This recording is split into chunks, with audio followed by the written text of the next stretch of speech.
ഞങ്ങളെ സാധാരണക്കാരെ വിചാരിക്കണ്ട, അറിവ്, ധൈര്യം, ആത്മവിശ്വാസം. പിന്നെന്താ ഞങ്ങൾക്ക് ശമ്പളം കൂട്ടി തരാത്ത? ശരി, ഒരു ഗെയിം കളിച്ചാലോ? ഞാൻ പറയുന്ന വാക്ക് നിങ്ങൾ റിപ്പീറ്റ് ചെയ്യണം. ജയിച്ചാൽ നിങ്ങൾ ഈ കാശ് എടുത്തോ. ഞങ്ങൾ തോറ്റ നിങ്ങൾ 100 രൂപ തന്നാ മതി. കാശ്. കടുവ. കടുവ. ആട്. ആട്. ആടിനെത്ര കാല്? 4. ആടിനെത്ര കാല്? അതൊരു സെന്റൻസ് ആണ്. ഒരു 100 രൂപ എടുക്കടി. 100 രൂപ. ഒരു വട്ടം കൂടി. കടുവ. കടുവ. ആട്. ആട്. ആടിനെത്ര കാല്? ആടിനെത്ര കാല്? വീണ്ടും തെറ്റ് പറഞ്ഞു. വീണ്ടും തെറ്റ് പറഞ്ഞു. എന്ത് തെറ്റ്? വീണ്ടും തെറ്റ് പറഞ്ഞു. അതൊരു സെന്റൻസാ. കാശ് എടുക്കടി.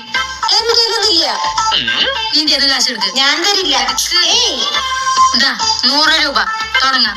റെഡിയാണോ?